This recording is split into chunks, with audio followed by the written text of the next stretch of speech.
Sejam bem-vindos, guerreiros e guerreiras de todo o Brasil. A minha voz está pior ainda. Esse aqui é o vídeo do UFA, canal Raiz Tricolor. Eu sou o Gabriel Amaral. Esse aqui é o vídeo, a última análise pocket de 2018. Fluminense 1, América Mineiro 0.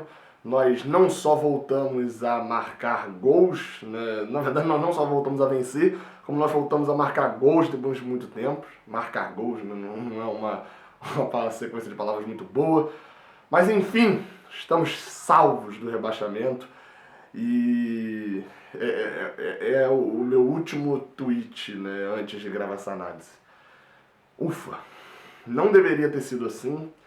Não poderia ter sido assim, mas foi assim e a gente termina. É a maior ironia desse Campeonato Brasileiro. Eu acho que a maior ironia do Campeonato Brasileiro é o Fluminense terminar esse Brasileirão em 12º. 12º. Talvez os outros torcedores não tenham noção do que é isso, mas o Fluminense terminar, depois disso tudo que ele fez, e aí eu vou abranger um grande espaço de tempo. Depois de tudo que o Fluminense fez, de Paraná 2, Fluminense 1, ou melhor, depois, né, de Paraná 2 e Fluminense 1, pra cá, derrota vergonhosa para Atlético Mineiro, para Flamengo, para Bahia, para Santos, para Palmeiras, Internacional 2 vezes. Você vê, isso aí foram só as derrotas vergonhosas, sem contar as derrotas pro Vasco, enfim, foi muita derrota pro Flamengo de novo.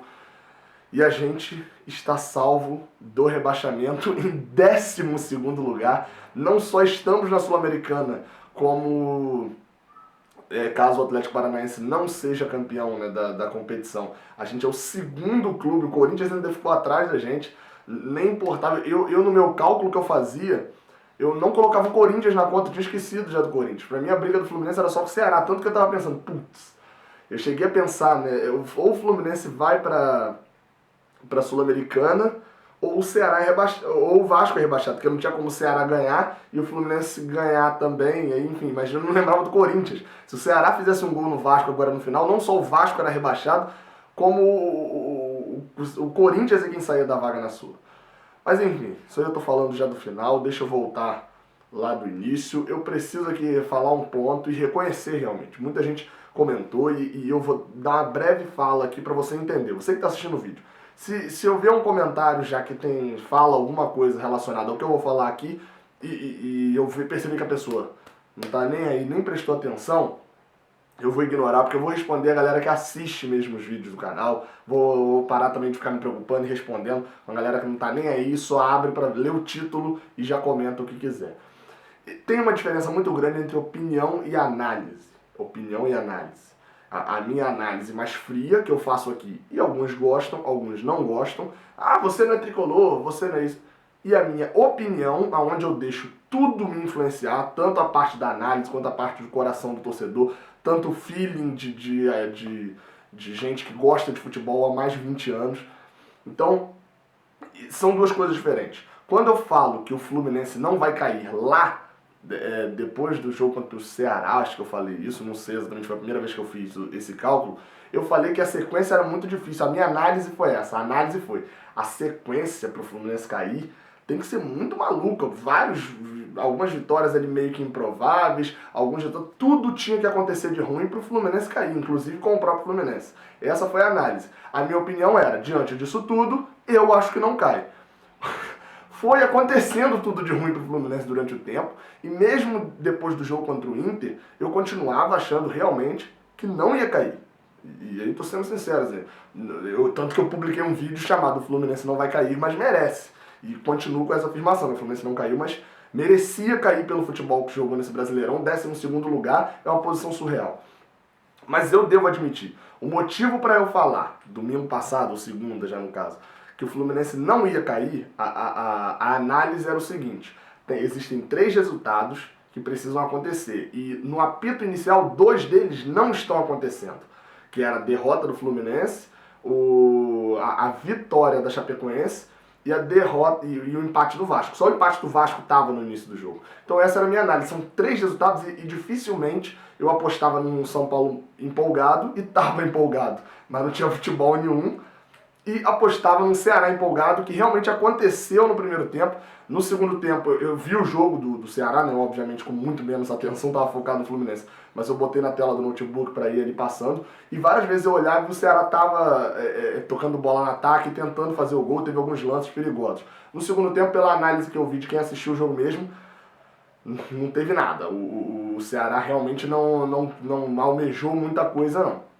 Mas enfim, essa era a minha análise. Eu devo reconhecer que eu estava errado, justamente porque todos os outros resultados aconteceram e muita gente colocava isso também. Eu acho que o Fluminense não vai ser rebaixado por causa dos outros, porque o próprio Fluminense mesmo tá ferrado, não vai ganhar da América, etc. E aconteceu justamente o contrário. O Fluminense só escapou porque ele venceu. Acho que tirando ele e obviamente o América, né, que jogava contra o Fluminense, todos os times que disputavam conseguiram seus resultados. O Sport acabou caindo, o América não conseguiu, porque obviamente era contra o Fluminense, e o Sport, porque dependia de outros resultados, está rebaixado também. Então, reconhecido aqui, falo isso mesmo. A minha opinião lá no final das contas acabou certa, o Fluminense não caiu, mas por linhas tortas. Eu não reconheci, eu não conseguia ver possibilidades de todos acontecerem, e todos aconteceram, porque isso é futebol. Agora falando propriamente de bola e campo, né, do jogo, aí eu já deixo aqui avisado. Amanhã eu vou publicar, não tem por que eu publicar um giro de notícias amanhã, porque esse mercado de notícias não vai ser tão ativado agora, propriamente, de hoje para amanhã. Não vai ser, então amanhã tem vídeo de... não é uma retrospectiva, mas é um balanço do elenco. Eu vou pegar todos os jogadores ao longo da temporada no Fluminense, vou fazer uma análise sobre eles, obviamente alguns mais rápidos, alguns um pouquinho mais aprofundados, e a partir da terça-feira eu começo a publicar as retrospectivas. Fiz vários vídeos, vai ser um vídeo por dia, a partir da terça-feira eu começo, e ali entrelaçado vão alguns vídeos de giro de notícias, né, quando o momento pediu, o giro de notícias vai continuar nesse período de dezembro. Deve ter vlog no jogo da final da Copa do Brasil Sub-17, o jogo de ida na sexta-feira. Eu provavelmente devo ir lá nesse jogo e no Maracanã, então deve ter vlog. Mas enfim, falando de bola e campo propriamente, não vou entrar na análise de jogador por jogador. Eu achei errada a escalação do Fábio Moreno. E eu estava errado. Ele não, ele estava certo. Ele botou um time mais cascudo. Essa foi a desculpa dele para colocar, por exemplo, Kaique, sacar Everaldo, colocar o Marlon, sacar Ayrton Lucas, que foi uma decisão acertada, apesar do Marlon ter feito o pênalti. Boa parte do jogo, o Marlon se mostrou totalmente seguro na defesa. Ele não tinha muita opção para lateral direita, e aí foi onde para mim foi o único erro, que ele poderia ter colocado Jadson na lateral direita, né, que era um jogador mais defensivo, ia segurar mais. Foi a avenida que o América teve no primeiro tempo. As 3 melhores oportunidades do América tirando o pênalti foram por causa do vão ali de Julião, nas quais Julião poderia ter colocado o Jadson na lateral direita e Sornosa com o meio campo. O Fluminense, meu amigo, eu acho que foi um dos jogos em casa. Eu tô sem voz, vocês estão percebendo isso. Júlio César foi um negócio... Pra mim, hoje foi a redenção de 2 jogadores. O Júlio César ele já teve a redenção dele contra o Atlético Paranaense no jogo de ida. A partir dali, acabou todos os motivos da galera que criticava Júlio Chester e etc. Tanto que tá muito difícil achar vídeos das falhas dos goleiros durante o ano. Até agora, por exemplo, só tenho 4 vídeos disso, e eu preciso de 5 para o vídeo de falhas. Dei indicações aí embaixo. E de defesas eu já troquei a lista 4 vezes. Eu já botei 5, aí fui assistir um jogo que eu não lembrava muito bem, olha, caraca, olha a defesa. E alterando. Uma temporada primorosa de Júlio César e totalmente recompensada com uma defesaça no pênalti. É um pênalti difícil. Eu vi na transmissão o Rafael Rezende, né, o comentarista do Premier, falando de que o Luan bateu mal, telegrafou. Esse negócio de telegrafou, isso é de quem normalmente nunca foi goleiro num pênalti. O cara não telegrafa o pênalti, etc. O goleiro vai no fim, é óbvio, tem cara que entrega um pouco. Mas todo pênalti que o goleiro acerta o canto, o cara que telegrafou. Então é basicamente aquele negócio, pênalti bem batido é o que entra. É simples assim. Esse foi um pênalti que o Luan colocou rasteiro, a bola não foi forte, foi fraca, mas foi no cantinho. Júlio César saiu e pegou aqui, ó, com a mãozinha aqui embaixo. E no rebote chutaram pra fora. Pra mim foi o ápice desse jogo. Nem um gol de Richard eu gritei tanto quanto eu gritei nesse momento, e é o motivo dessa voz continuar desse jeito ainda. Agora falando sobre o gol. Outro ponto, outra redenção, Richard. E não é redenção não, porque eu não considero que eles fizeram algo que eles precisavam se redimir. É uma redenção que a torcida precisa ter com ele. É um jogador que eu critiquei, Richard, durante o ano, o erro que ele tinha, o problema que ele tinha de passe. Foi consertado, pega os números, eu não vou pegar agora porque eu estou gravando isso logo na sequência do jogo, mas pega os números do ano dele, isso vai entrar no balanço do elenco. Números de passes, ele melhorou muito, o nível de desarme, ele é um dos melhores roubadores de bola do Brasil. Isso, hoje eu falo tranquilamente, roubador de bola. É óbvio que o roubador de bola não quer dizer que o cara é um excelente volante, ele é um excelente roubador de bola.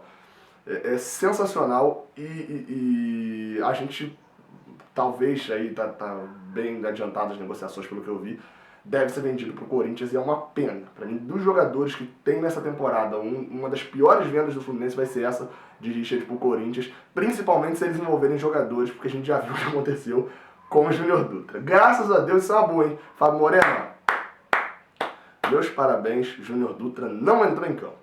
Fizemos 3 alterações e nenhuma delas foi pro Júnior Dutra.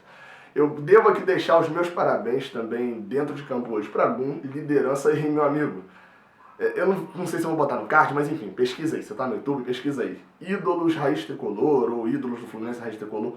Você vê, é mais um tópico para acrescentar naqueles pontos lá de Gum.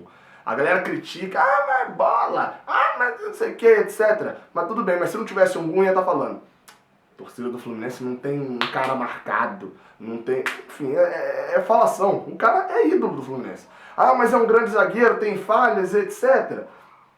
Mas é ídolo do Fluminense. E daqui a 50 anos, as falhas não vão ser muito lembradas não, tá? O que vai ser lembrado é cenas como a de hoje, dele caindo no chão, é cena do gol do Cerro Porteño, enfim, são cenas heróicas. E é isso que vai ficar lembrado.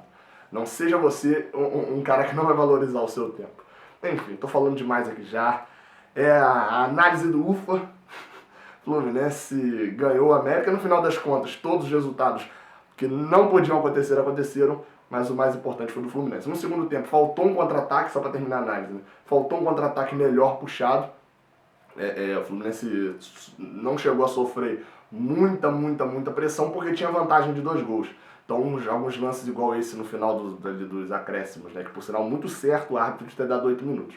E eu confesso que eu falaria isso, mesmo se o Fluminense precisasse ali só levar um gol e tivesse levado o gol nos acréscimos, etc. Porque o Fluminense fez cera o jogo todo. E se fez cera, tem que dar muito acréscimo. Quando é contra o Fluminense, eu fico puto. Até hoje eu lembro de Diego Alves, Fluminense 3x3 com o Flamengo na Sul-Americana, 39 minutos saiu o gol de Willian Arão. De 39 até 45 não teve jogo. Diego Alves ficou caído e batendo tiro de meta depois de 2 anos depois. Então, se isso me irritou naquele jogo, eu concordo que tem que dar 8 minutos de acréscimo mesmo. Enfim, análise do UFA. Saudações tricolores e até a próxima.